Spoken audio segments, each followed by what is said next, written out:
अगर जिंदगी में बार बार असफलता मिल रही है और सही गलत समझ नहीं आ रहा, तो इसे स्किप मत करना, क्योंकि जो आप अभी सुनने वाले हैं वही आपकी सोच और फैसले बदल सकता है।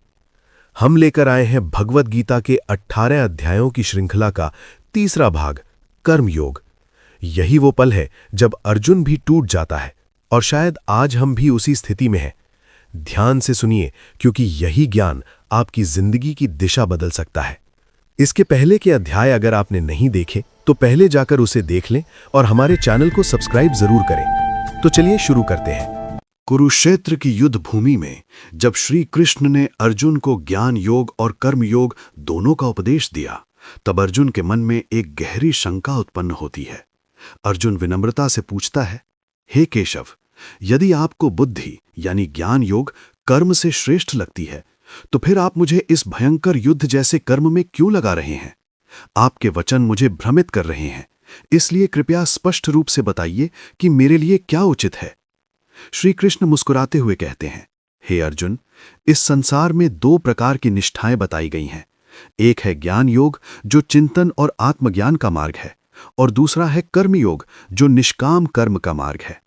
लेकिन यह समझ लो, कोई भी मनुष्य केवल कर्मों का त्याग करके सिद्धि को प्राप्त नहीं कर सकता, और केवल बाहरी संन्यास लेने से भी कोई पूर्णता प्राप्त नहीं होती, क्योंकि कोई भी व्यक्ति एक क्षण के लिए भी बिना कर्म किए नहीं रह सकता। प्रकृति के गुण सभी को किसी न किसी कर्म के लिए बाध्य करते हैं। जो व्यक्ति बाहर से इंद्रियों को रोक लेता है लेकिन मन में विषयों का चिंतन करता रहता है, वो मिथ्याचारी या ढोंगी कहलाता है। लेकिन जो व्यक्ति इंद्रियों को नियंत्रित करके बिना आसक्ति के अपने कर्तव्य कर्म करता है, वही श्रेष्ठ है। इसलिए हे अर्जुन, तुम अपने नियत कर्मों को करो, क्योंकि कर्म करना ही कर्म ना करने से श्रेष्ठ है। शरीर का पालन भी कर्म के बिना संभव नहीं है। अब श्री कृष्ण एक अत्यंत महत्वपूर्ण सिद्धांत बताते हैं। कर्म को यज्ञ के लिए करना चाहिए। यदि कर्म यज्ञ के लिए नहीं किया जाता तो वो मनुष्य को बंधन में डाल देता है। इसलिए हे अर्जुन, तुम आसक्ति छोड़कर यज्ञ के लिए कर्म करो। सृष्टि के प्रारंभ में ब्रह्मा ने मनुष्यों के साथ यज्ञ की रचना की और कहा, इस यज्ञ के द्वारा तुम समृद्ध होवो और ये तुम्हारी इच्छाओं को पूर्ण करने वाला होगा। तुम यज्ञ के द्वारा देवताओं को संतुष्ट करो और वे देवता तुम्हें संतुष्ट करेंगे। इस प्रकार आपस में सहयोग करके तुम सबका कल्याण कर सकते हो। देवताओं द्वारा दिए गए भोगों को जो व्यक्ति बिना उन्हें अर्पित किए भोगता है, वो वास्तव में चोर है। जो लोग यज्ञ का अवशेष भोजन करते हैं वे पापों से मुक्त हो जाते हैं, लेकिन जो लोग केवल अपने लिए भोजन बनाते हैं वे पाप खाते हैं। सभी प्राणी अन्न से उत्पन्न होते हैं। अन्न वर्षा से उत्पन्न होता है, वर्षा यज्ञ से होती है, और यज्ञ कर्म से उत्पन्न होता है। कर्म वेदों से उत्पन्न होता है, और वेद परमात्मा से उत्पन्न होते हैं। इसलिए परमात्मा सदा यज्ञ में स्थित रहते हैं। इस प्रकार ये सृष्टि का चक्र निरंतर चलता रहता है। जो व्यक्ति इस चक्र का पालन नहीं करता और केवल इंद्रियों के सुख में लिप्त रहता है, उसका जीवन व्यर्थ है। हे अर्जुन, इस प्रकार जो मनुष्य सृष्टि के इस चक्र का पालन नहीं करता और केवल इंद्रियों के सुखों में ही लगा रहता है, वो व्यर्थ जीवन जीता है और उसका जीवन निष्फल हो जाता है। लेकिन जो व्यक्ति आत्मा में ही संतुष्ट रहता है, आत्मा में ही आनंद पाता है और आत्मा में ही तृप्त रहता है, उसके लिए कोई कर्तव्य नहीं रह जाता। ऐसे ज्ञानी पुरुष के लिए न तो कर्म करने से कोई लाभ होता है और न ही कर्म न करने से कोई हानि। वो पूरी तरह स्वतंत्र होता है। फिर भी हे अर्जुन, तुम अपने कर्तव्य का पालन करो, क्योंकि कर्म करते हुए ही मनुष्य परम सिद्धि को प्राप्त करता है। प्राचीन समय में राजा जनक और अन्य महान पुरुषों ने भी कर्म करते हुए ही सिद्धि प्राप्त की थी। इसलिए तुम्हें भी लोक संग्रह यानी समाज के कल्याण के लिए कर्म करना चाहिए। जो श्रेष्ठ पुरुष करता है वही सामान्य लोग भी करते हैं। वो जो आचरण करता है लोग उसी का अनुसरण करते हैं। हे अर्जुन, तीनों लोकों में मेरे लिए कोई कर्तव्य नहीं है, फिर भी मैं कर्म करता हूं, क्योंकि यदि मैं कर्म न करूं तो लोग भी मेरे मार्ग का अनुसरण करके कर्म करना छोड़ देंगे। यदि मैं कर्म करना छोड़ दूं तो ये सभी लोग नष्ट हो जाएंगे और समाज में अराजकता फैल जाएगी। इसलिए ज्ञानी पुरुष को चाहिए कि वो आसक्ति रहित होकर कर्म करे, ताकि अज्ञानी लोग भी सही मार्ग पर चल सकें।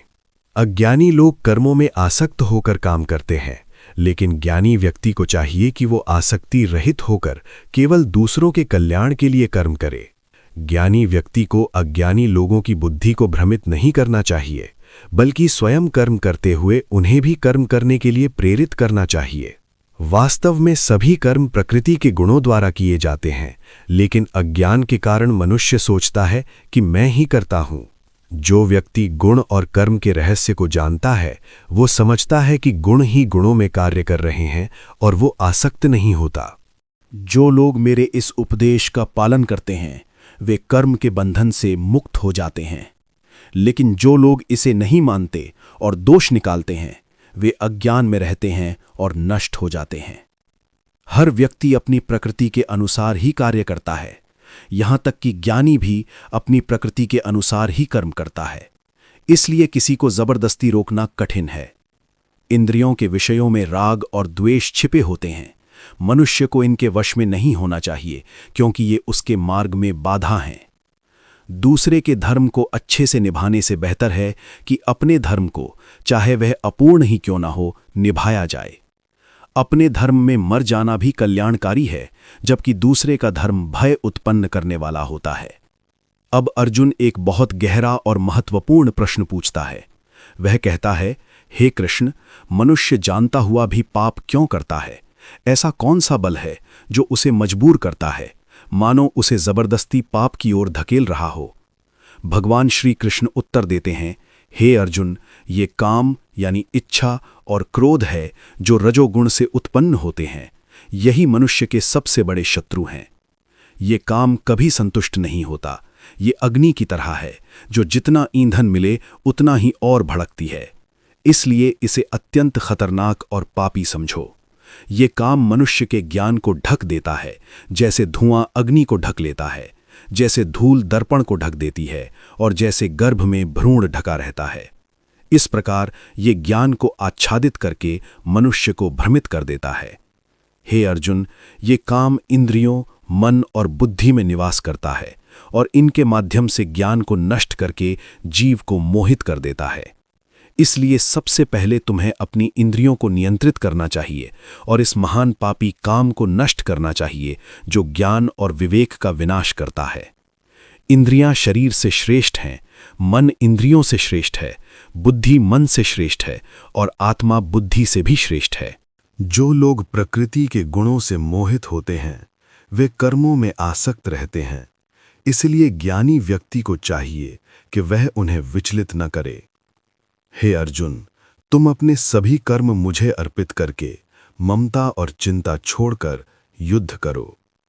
इस प्रकार जब तुम आत्मा की महानता को समझ लेते हो, तब तुम अपनी बुद्धि को स्थिर करके इस काम रूपी शत्रु का नाश कर सकते हो। इसलिए हे अर्जुन, आत्मज्ञान के द्वारा अपने मन को स्थिर करो और इस दुर्जेय शत्रु काम को जीत लो। यहाँ पर हमारा तीसरा अध्याय समाप्त होता है। अगर आपको ये वीडियो अच्छा लगा हो तो लाइक, कमेंट और शेयर करें। ऐसे ही वीडियो के लिए चैनल को सब्सक्राइब करें। जय श्री कृष्णा।